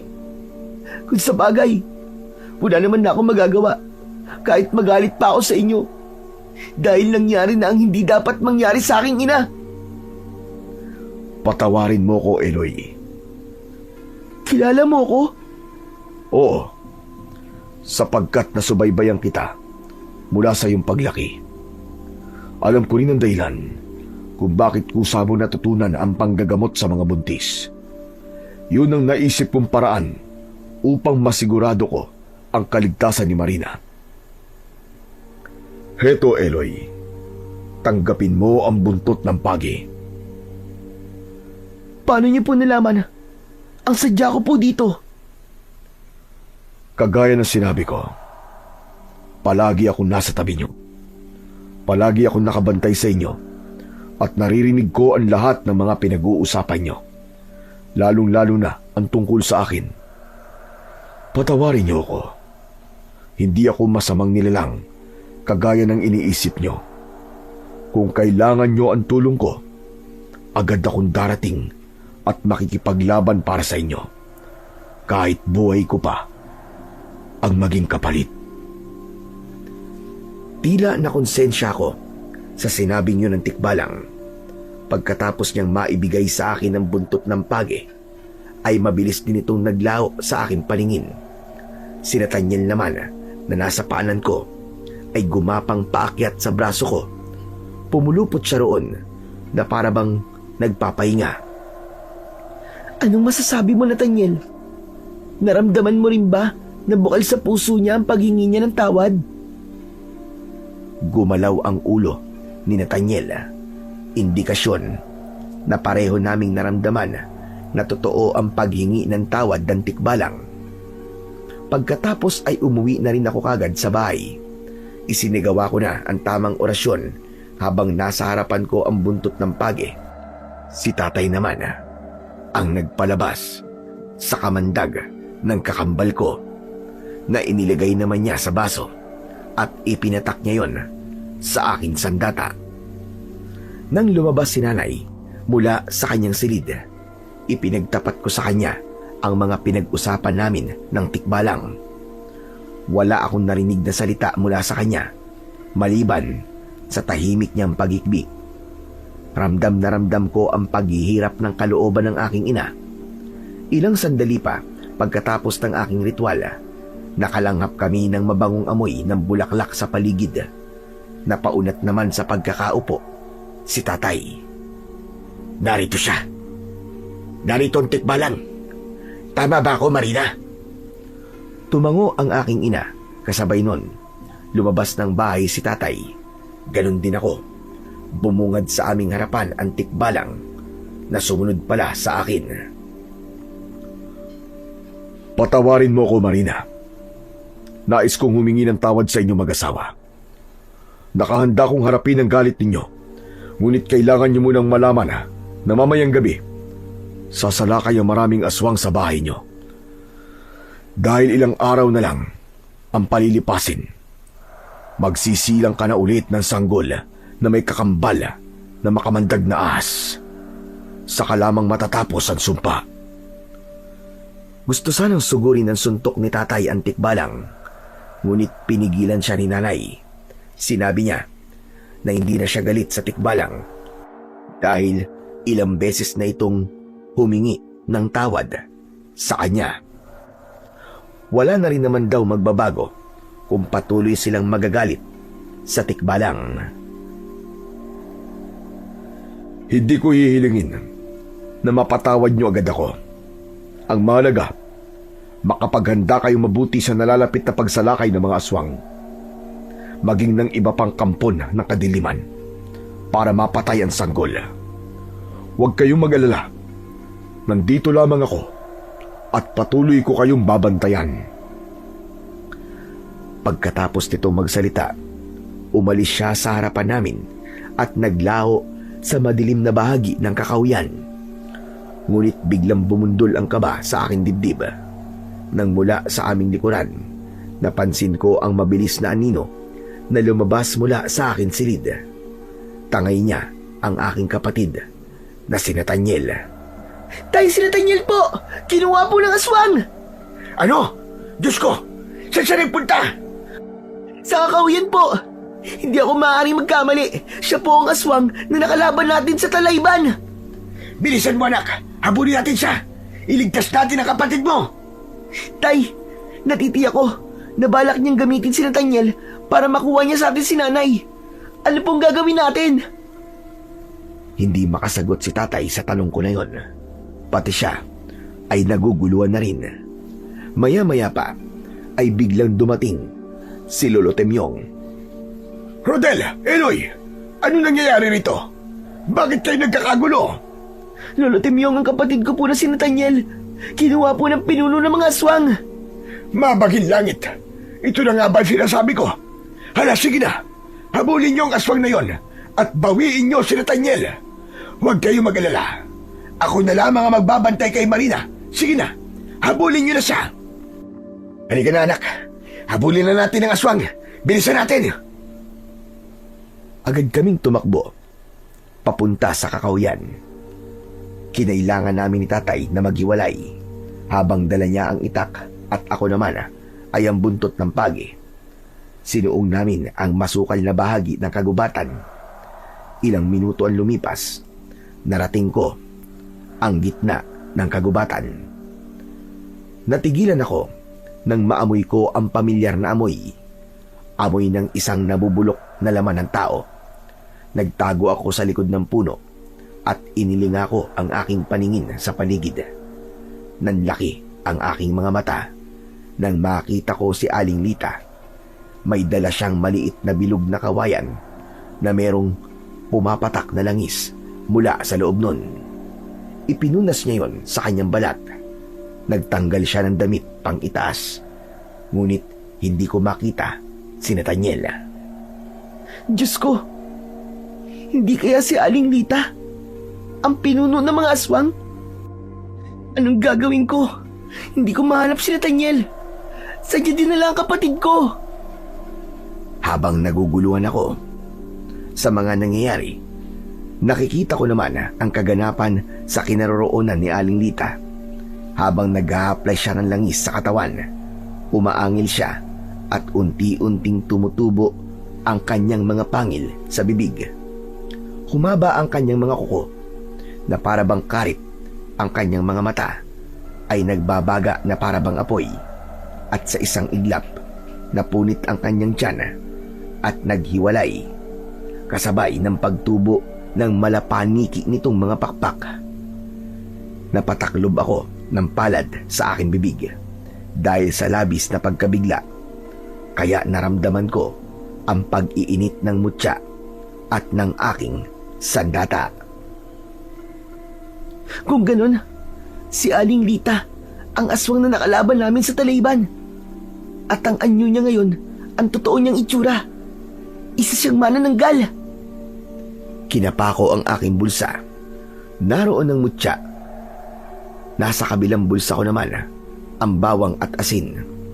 Maigpit kong hinawakan ng buntot ng pagi at hinintay kong lumipad ang kalahating katawan ni Aling Lita. Nang tuluyan siyang mawala sa aking paningin, nilapitan ko ang kalahati ng katawan niya. Kitang-kita ko ang pagkulo ng kanyang mga bituka. Umalingasaw rin ang mabahong singaw nito.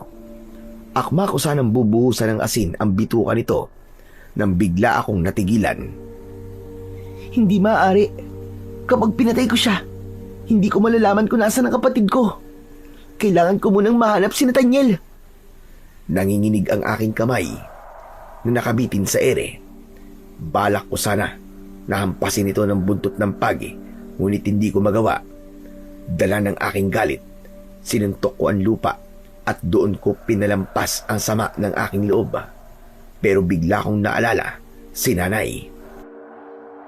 Diyos ko, sigurado akong sasalakayin ni Aling Lita ang bahay namin. Kailangan kong mahanap kagad si tatay para makabalik kagad sa bahay namin. Mabilis akong tumakbo at iniwan ang kalahating katawan ng manananggal. Nang magtagpo kami ni tatay sa gitna ng kakawyan, ipinagtapat ko sa kanya ang aking mga natuklasan. Agad kaming tumakbo, pabalik sa bahay, at hindi nga ako nagkamali.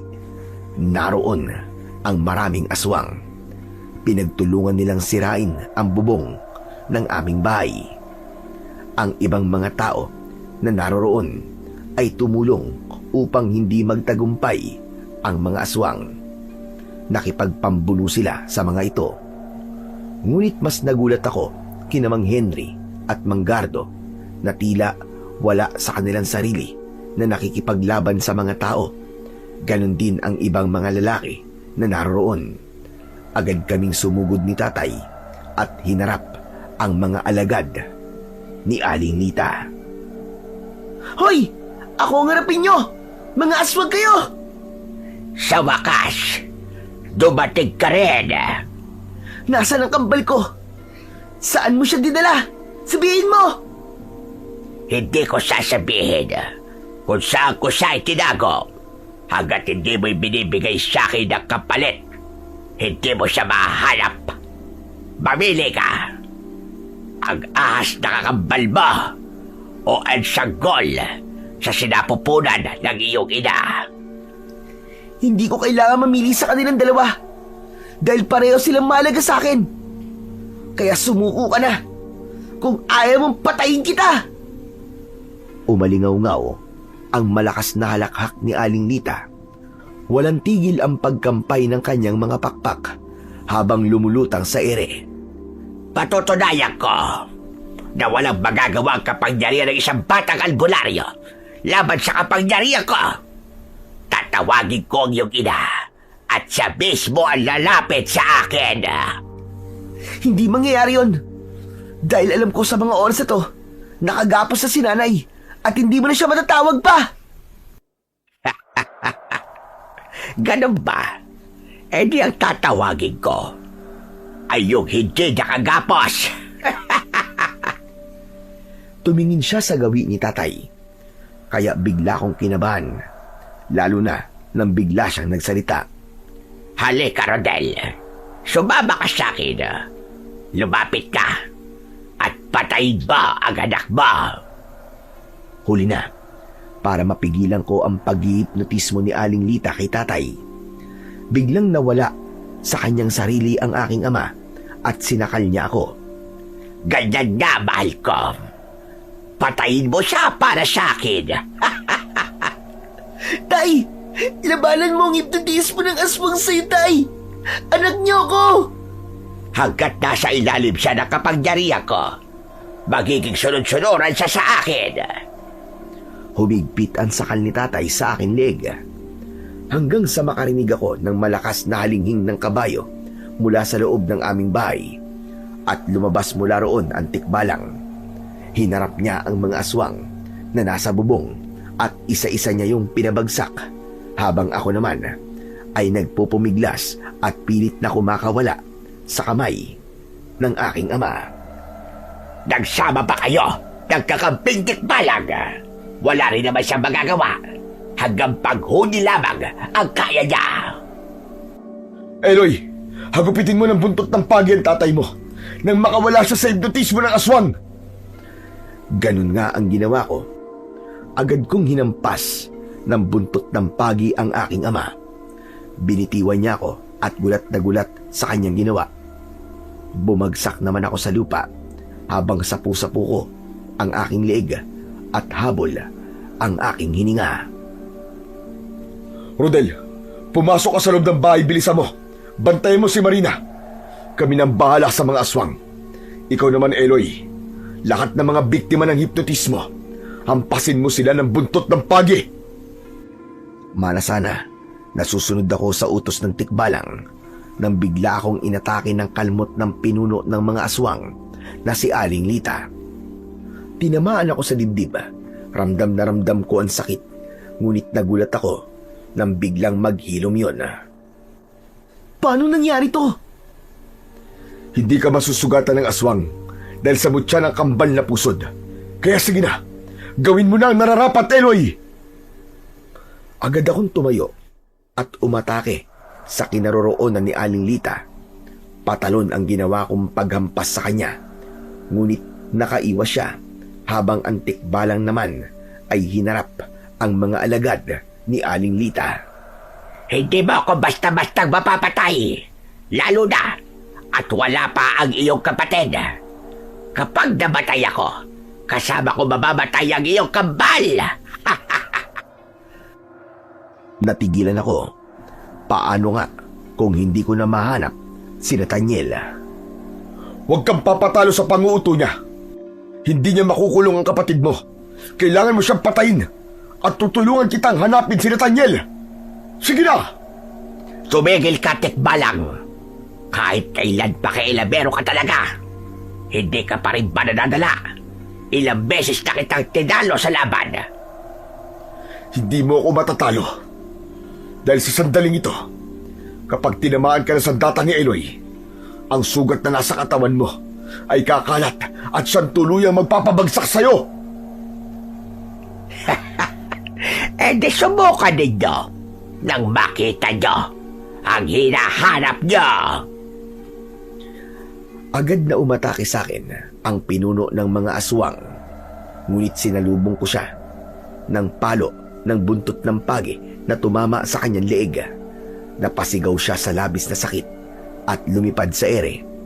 Hindi siya mapakali habang sapu-sapo ng palad niya ang kanyang leeg. Nang mga sandaling yun, wala akong kaalam-alam na nakatakas na ang aking kapatid mula sa kulungan na pinaglagyan sa kanya ni Aling Lita.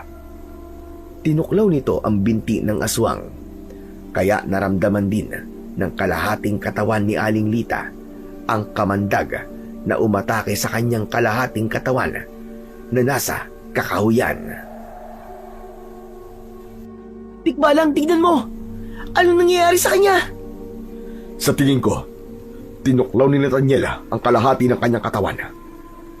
Yan na ang magiging katapusan niya. Panoorin mo. Hindi! Hindi ito maaari! Ang bewang ko nasa panganib. Agad na umalis ang aswang. Sinundan namin siya sa kakahuyan habang nakasakay ako sa likod ng tikbalang. Naramdaman ko rin na sumunod ang mga tao sa amin. Nagtataka sila dahil mabilis akong tumakbo, kaya napatunayan ko na ako at ang mga aswang lamang ang nakakakita sa tikbalang. Mabilis naming narating ang kinaroroonan ng kalahating katawan ni Aling Lita. Nakahiga sa lupa ang bewang nito. Maraming sugat yon sa balat mula sa tuklaw ng kakambal kong si Nathaniel. Akmasa ng papatay nito ang ahas nang bigla akong lumukso papunta sa kanyang kinaroroonan. Inatake ko siya ng hagupit ng buntot ng pagi. Mamatay ka ng halimaw ka! Ito na ang katapusan mo! Isang malakas na pagpalo ng buntot ng pagi ang ginawa ko. Tumama yun sa nabubulok niyang balikat. Nagkikikisay siya sa ere at bumagsak siyang pabulusok sa lupa. Doon siya pinagtulungan saksakin at hampasin ng mga tao hanggang sa magkaluray-luray ang kanyang katawan. Nagbago ang anyo ng manananggal at naging si Aling Lita. Dala ng labis na galit ng mga tao, hindi nila ito tinigilan sa paggampas. Sinaksak pa nila ang katawan nito gamit ang napakatalas na itak hanggang sa maligo na siya sa sarili niyang dugo. Maya-maya pa ay nilapitan ko siya. Saka ko ibinuhos sa kanya ang asin. Lumiyab ang kanyang pakpak, pati na ang kanyang katawan. Hanggang sa maging abo siya. Pagkatapos, dinampot ko si Nathaniel at inilagay ko siya sa aking balikat. Nang mamatay ang aswang na manananggal, isa-isa na rin na nagpaalam sa akin ang mga tao. Lumapit naman sa akin si Manggardo na nakawala sa hipnotismo ni Aling Lita. Maraming salamat, Eloy. Pinalaya mo ko sa hipnotismo ng aswang. O paano? Magpapaalam na ako. Kailangan ko nang umalis. Maraming salamat din po sa inyo, Mang Gardo. Paalam po. Maya-maya pa ay lumapit sa akin ang tikbalang at hinawakan niya ang aking balikat.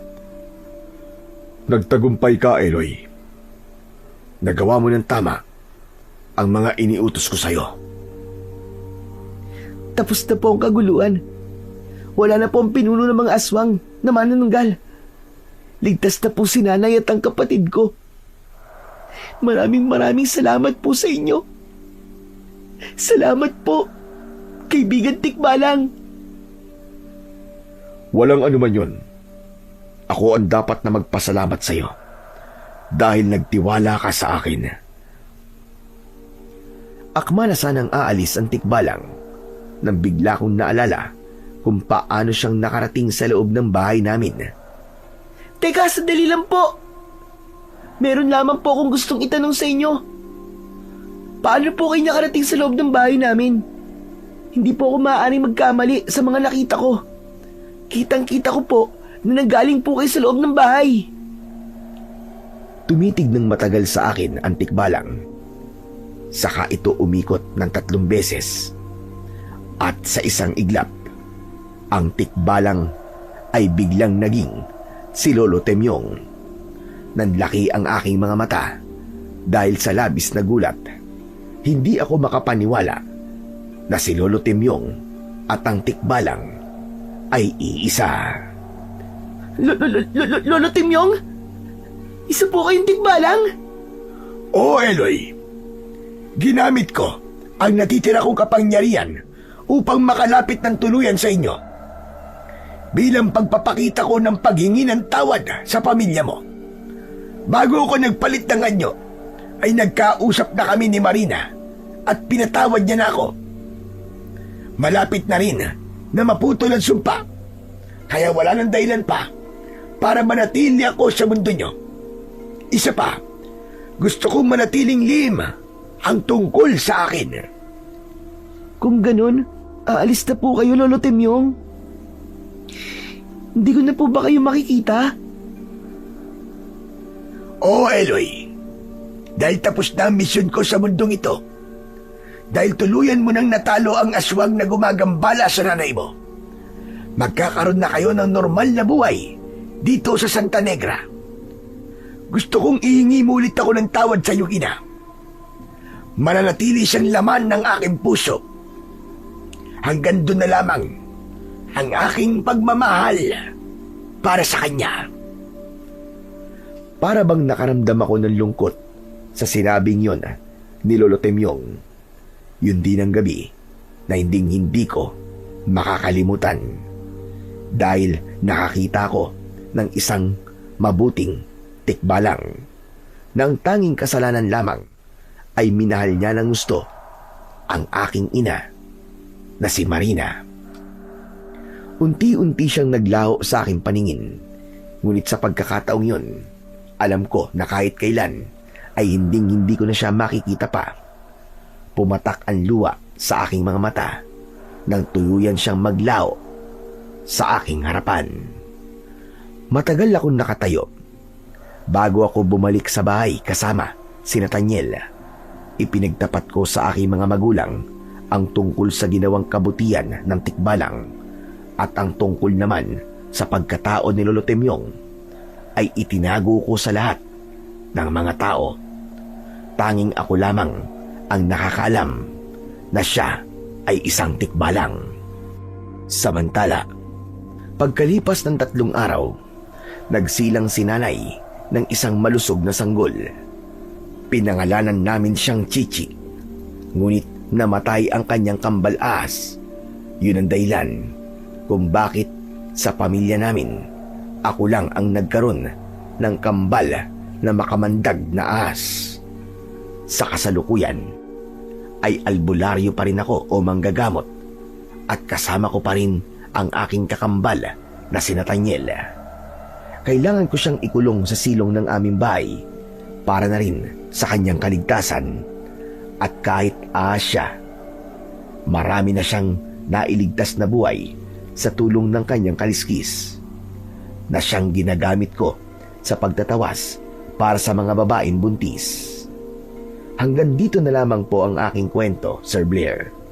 Sana po ay palagi kayong nasa maayos na kalagayan. Patuloy po sana kayong mag-upload ng mga kakaibang kwento na kapupulutan ng aral ng ibang tao na naliligaw ng landas. Sana po ay palaging manaig ang kabutihan sa puso ng bawat tao, hindi lang para sa kanyang kapwa, kundi para na rin higit sa lahat sa Panginoong Diyos na siyang dakilang lumikha. Lubos na nagpapasalamat, Eloy. Maraming salamat po sa inyong walang sawang pakikinig at pagsuporta sa aking mga YouTube channel na The Voice Addict at ang mga kwento ni Apong Isaac. Hanggang sa muli, pagpalain po kayo ng Diyos na lumikha.